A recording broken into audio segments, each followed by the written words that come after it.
So it's 2025 and I'm watching Fairy Tail again for like the third time since it finished however many years ago. Now, considering it's my job to watch anime and talk about it, that may not be shocking to you.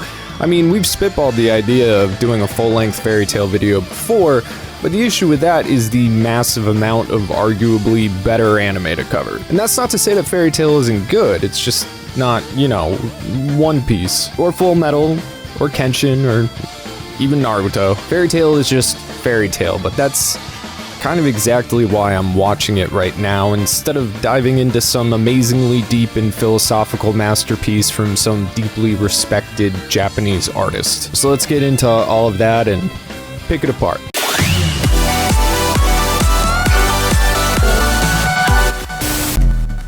Oh, hey everybody, don't mind me. I'm just eating some filet mignon. It took me 2 minutes to prepare. That's right, once again, we have partnered up with Factor to sponsor this video for us and get you a special deal. Now, they're one of my favorite brands to work with because I believe in what they do, and more importantly, I appreciate it. You see, you pay them, and then they give you a week's worth of delicious, chef-crafted, dietitian-approved, prepared food. So, when you get hungry, you stick it in the microwave for 2 minutes, and bam, full balanced meal, no thought, no prep, no stress, no worry. And if you get the gourmet plus meal like this one, right, you get premium veggies on the side. Plus, if you don't want it in one go, the steak never really gets gross or dries up even after reheating it, which is awesome. I don't know how I would live without Factor, especially with my schedule streaming all the time as I do. It's great just to get some food in when I need it. So if you want to get part of this deal, head to factor75.com or click the link below and use code 50BonsaiPop to get 50% off plus free shipping on your first Factor box. That is 50 Bonsai Pop at factor75.com to get 50% off plus free shipping on your first box. So thank you, Factor. This is delicious. And thank you guys. And let's get back to the show.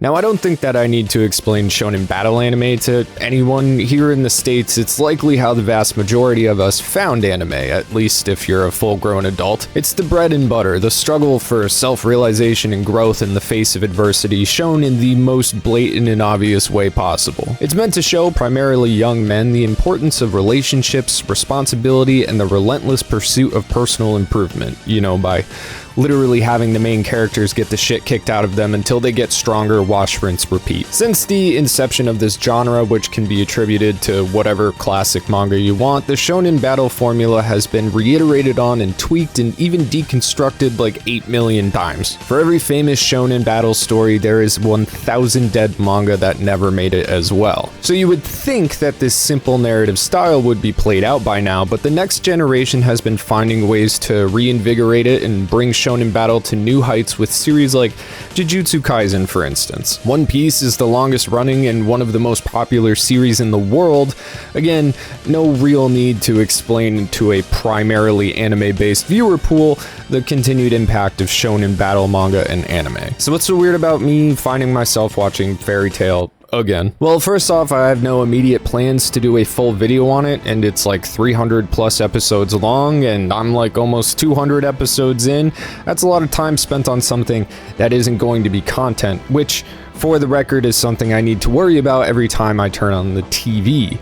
My entertainment time is generally spent diving into and analyzing whatever I'm consuming in order to turn it around into videos for you or podcasts, and I'm not really doing that with Fairy Tail at all. Second, I've already watched it. I'm not really gaining anything from watching it again, and it's nowhere near my favorite anime. Also, I don't have a favorite anime. People ask me all the time what my favorite is, and it kind of drives me insane because I want to give you a good answer, but when you've watched as much anime as I have, it just becomes impossible to do that. There's no perfect anime for me, but there are a ton that I love.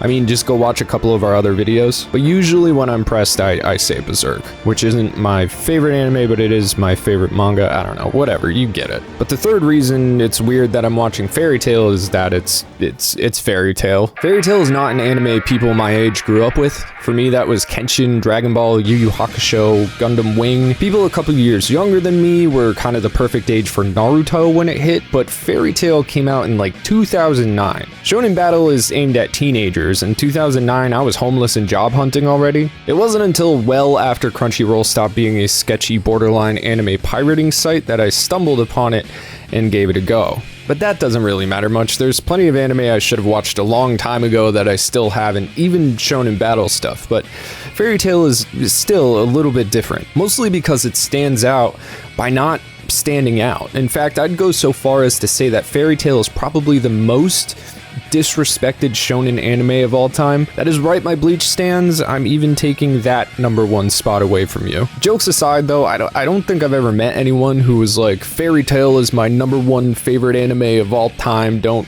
front. And I know just by saying that, I'm gonna get comments saying exactly that, but the fact that I haven't come across the Fairy Tail stan even at like conventions is kind of telling. It's generally the opposite. In fact, in my experience, when Fairy Tail comes up, most people are like, that anime is awful, dude. And I never argue because they aren't totally wrong, and I don't really care enough about Fairy Tail to defend it. Which may sound harsh, and don't get me wrong, I don't think that Fairy Tail is awful on its own, or even bad per se. However, when it's stacked up against the greats like Dragon Ball, or the Big Three, or even modern less hype shonen like, I don't know, like Black Clover, it's kind of hard to argue that Fairy Tail stacks up.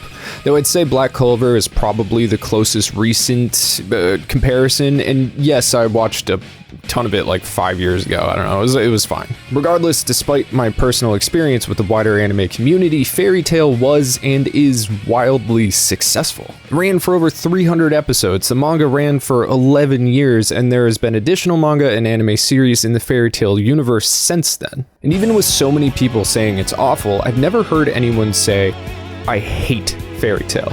Something I can't say for people in conversations about Bleach or Black Clover. The latter series have major detractors, but Fairy Tail has carved out this weird little pocket of disrespect without generating disdain. And of course, I have a theory as to why that is. I already explained the simplicity of the shonen battle genre, and despite the format's arguable origins, I think Dragon Ball is still the true blueprint of how shonen battle is structured. You have a core set of characters, every arc has a bad guy with a plan, and that plan is foiled by the protagonist. Every 2 or 3 arcs you have a tournament. Tournaments are preceded by intense training, the characters grow and evolve to get more powerful, and so do the enemies.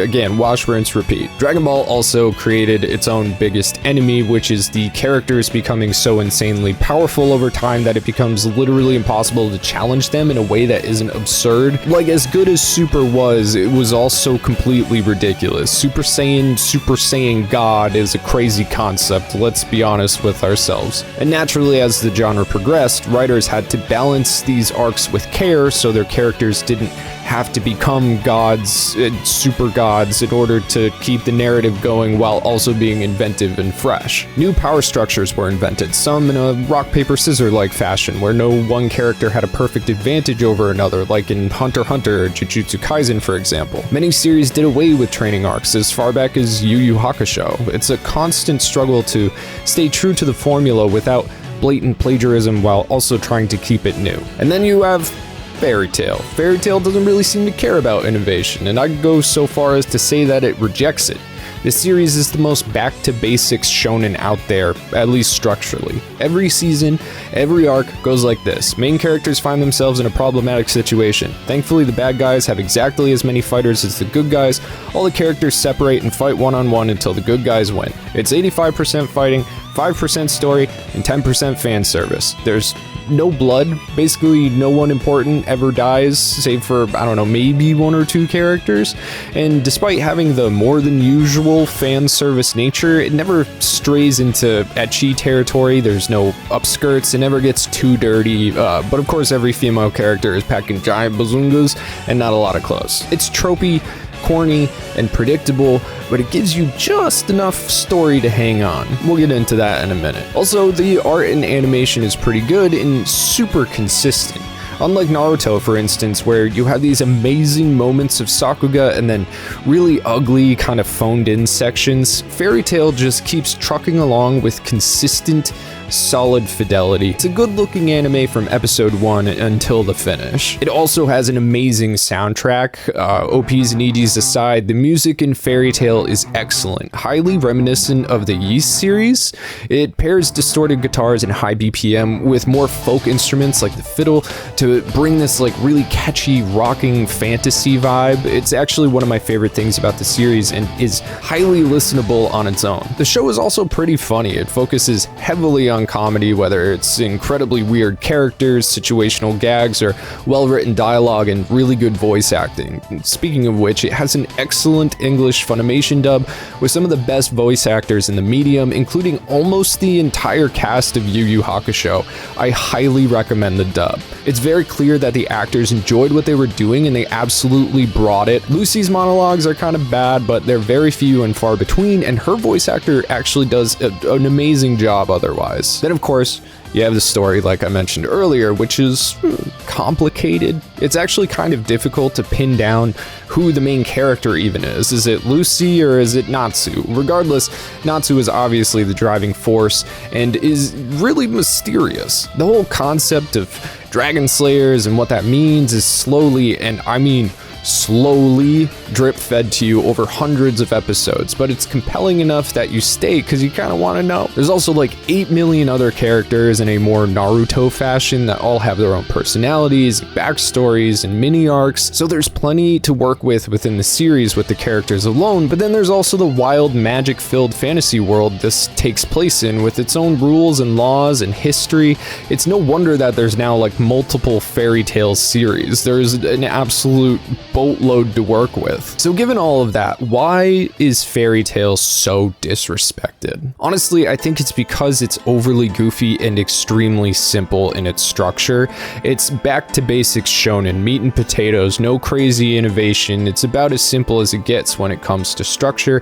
Despite good characters and great music and a unique setting and solid animation, Fairy Tail has minimum it factor. It's as popcorn anime gets, which is exactly why I'm watching it again. Look, I've never been shy about talking about anything on this channel, but especially not mental illness. I deal with a lot in my brain case, and let's just say the past year has been really difficult for me. I've intermittently put out videos logging the ups and downs, but this year I kind of hit this new problem I've never really had before, and that's that I just haven't really wanted to talk to people, which I know, crazy. My whole job is talking, whether it's our podcast or daily streams or this channel. I have been talking almost nonstop for my entire life. I've always had something to go off about. I am a talker. I am an entertainer. I steer conversations, but I've found myself not only avoidant of it lately, but also without kind of anything to discuss at all. And recently I've come to the realization that it's because I don't really have anything good to say in an atmospheric sense. And I think that's because I'm deeply frustrated and unhappy with a lot of things, from my job to the world at large. It's been a pretty bad week in particular. I've been working on YouTube for almost a decade now. I think it's been 9 years, and I've watched the platform change into something I don't really like. You can't just create good content anymore. You have to be a brand, and then you have to stick to that brand. It's why we don't talk about video games, for instance, even though I would really like to. If I was to go off on another topic, all of a sudden we'd have anime fans and video game fans, and half the audience wouldn't watch one type of video, and then the other half of the audience wouldn't watch the other type of the video, and it would mess everything up. And then you also have to stick to a very specific video style. And if you want proof of that, look at this year. Almost every single one of our videos have failed because we kind of tried something new, which was shorter content more consistently while working on larger projects in the background. Now, this plan was partially to get people more videos, of course, but it's also because we're locked into a vicious cycle right now. We used to primarily rely on our Patreon, and we put a lot of effort into it and still do to give as much back as we could in order to make it worth people's money. But for a lot of reasons, people aren't joining the way that they used to. The economy is really bad. You know, YouTube just isn't really the place that it was before. But it's mostly because we can't promote it as much as we used to. We used to talk about it in every single video. And this is because we hit a point where we needed sponsors to cover the spread and keep us going. As the Patreon kind of went down, the need for sponsors went up. We were at a nice balance, but now it's really shifted. As far as sponsors go, we do our best to find the coolest ones we can. I'm really happy with the sponsor on this video, but even still, I hate having sponsors, and I refuse more offers than we take. I want to be as independent as possible, but I also have like rent and car insurance and health insurance and all the bullshit adults have to deal with. $500 of YouTube ad revenue per month is not going to cover that. But I think the biggest issue with sponsors is that they have due dates.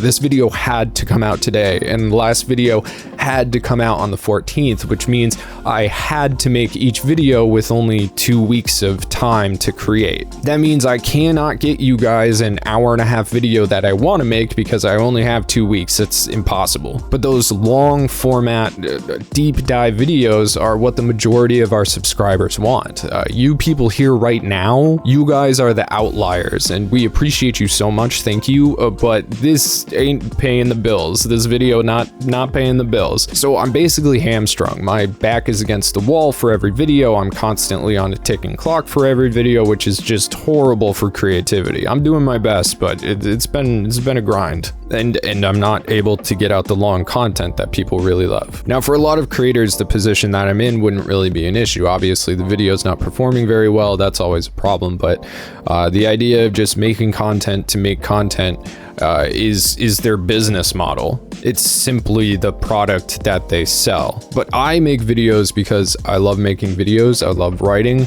I love thinking about things. I turn passion into projects, and I use my genuine enthusiasm for what I'm talking about to entertain people and educate them. But that takes a lot of time and a lot of emotion and energy, and I can't compete with daily uploaders and AI channels and anime recap channels. I rely on my genuine core of creative inspiration to separate myself from like vapid hustlers. You know, I'm not a hustler. I'm not good at branding. I'm not good at this modern content shitstorm of shorts and merch and social media spamming, mostly because it feels disingenuous. I'm not a, hey, what's up guys? Yo, it's your boy Mike, you know, all caps kind of dude. It's just not me. And if I was to do that, if I was to do things not because I love them, I mean, why wouldn't I just get a corporate 9-to-5 and make good, reliable money? You know what I mean? Seriously,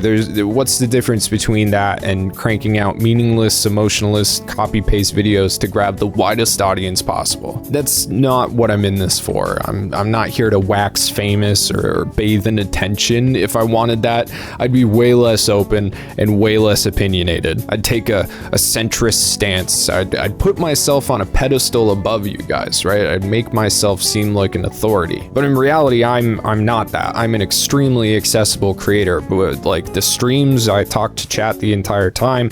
I talk to people in my Discord.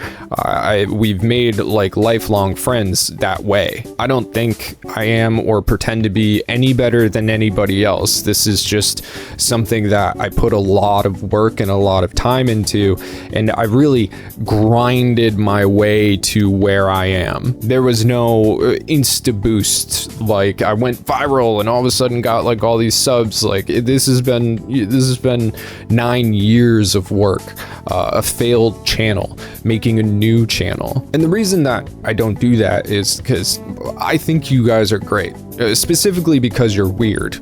Sorry if you take offense to that, but you have specific niche tastes and arrived here and stayed here because I do too. Like, I understand people with those kinds of personalities. Like, I don't have a lot in common with like the thing people call normies, right? Like, why would I want a community of normies for money? Like, come on, no, that's no different than selling insurance. But that's just one thing, you know? I mean, well, a group of things all about one thing, but it's just the tip of the iceberg. Like, I genuinely feel like the world is falling apart around me, from family stuff to international, political, and social affairs. And believe it or not, especially if you're a podcast listener, I strive to be positive. The entire point of this channel was to reach out to people who feel lonely and isolated, specifically because they're weird, because it's hard to find other people around you to talk about your special interests on a deeper level. The channel was made in order to let other people know that there are people out there like them who share their tastes. You know, I want people to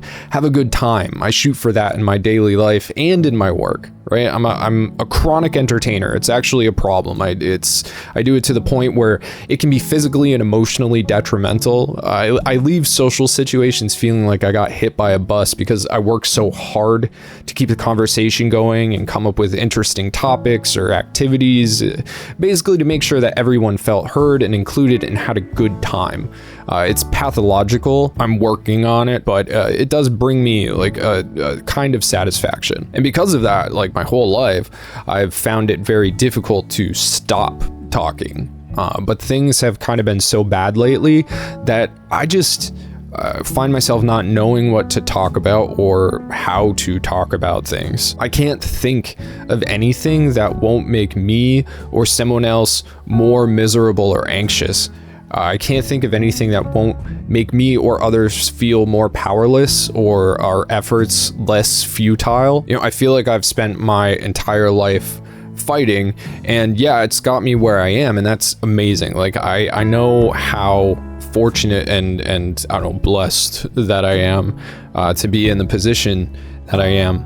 It doesn't mean that it's easy or that, like, you know, I can feel good all the time, but I do understand that I have gotten somewhere, but in the wider scheme of things, just it seems like it's kind of been going downhill. I mean, I think that's because it's as bad as it seems out there. You know, there's a lot of things that I'm not even dealing with that I guarantee like a large part of our audience is directly affected by. And I know this because I pay attention, right? Like I'm always educating myself, always. A lot of casual viewers come in here and comment and yell at me because they think I'm just a dumb internet weeb, which is fair enough. But those who actively participate in this community know how like chronically hypervigilant I am. If I don't understand something, I figure it out. I ask questions, I check sources, I hyperfixate until I feel properly informed, and then continue to keep myself up to date on whatever topic as time goes. And that has been like really bad for my mental health lately and has made finding joy very difficult. And because of that, I just don't want to watch another anime that's going to force me to think right now. I've been kind of like putting down the phone as much as possible. I'm just genuinely sick of thinking. My brain has turned off thinking mode, which in turn has made conversation difficult, which has in turn made my desire to have conversation very low. And it's times like these where you turn to something comforting, and for whatever reason, right now, that is fairy tale, which is weird because it's always been Dragon Ball for the most part. You know, I'll turn on Dragon Ball, I'll watch up through the Piccolo saga, or the King Piccolo saga, sorry. But this time, I guess I needed something different. Fairy tale is very goofy, it's colorful and bright and overly positive. It's super duper low stakes and is very simple. And most importantly, it's a break. It allows me to just exist without the kind of painful, intrusive, never-ending bad news and catastrophe. I don't have to talk. I don't have anything to analyze. I can just lay down and kind of enjoy something. It's not an exceptional show, but it's definitely not awful. It's just fairy tale, and it's allowing me to rest and reset, so when the time is right and I'm ready, I can get back up and back in the fight kind of with my full strength, rather than just, you know, dragging my corpse through the motions. So that's where I am and kind of where the channel is and how I'm feeling about things right now. And that's why you haven't got the 55 plus page Yu-Gi-Oh video yet this year. Like, we already got 55 pages written. That's a lot of pages. It's gonna be a long video. It's also why you haven't gotten the giant Saint Seiya video or the huge Sailor Moon one that we're only talking about now for the first time. Get excited, it is coming, I promise. I'm just in a mix of kind of being a little mentally broken and forced to make shorter videos in order to feed myself, thanks to the double-edged sort of sponsors. It takes up the time that's needed for those longer videos, you know, the time, the concentration, the dedication. But I want what you want, right? Like, we'll get there. Life is nothing if not peaks and valleys, but right now I'm just kind of having a little trouble, and I keep getting told that that's okay. It doesn't feel like that. I expect a lot out of myself, but I've had to try to come to grips with the fact that not all of my expectations are reasonable. So I guess if you're feeling like I am, maybe give Fairy Tail a try. It's not going to blow your mind, but it might just be exactly what you need right now. And that's okay, because stamina is finite. You will run out, and you have to rest and take care of yourself to rebuild it. And I hope that's what you're doing. I hope everybody out there is taking care of yourself. And I just want you to know that I appreciate you a lot. Thanks for watching this far. You are the 1% of the 1%. And thanks. Have a good weekend. Have a good week. I'll catch you soon.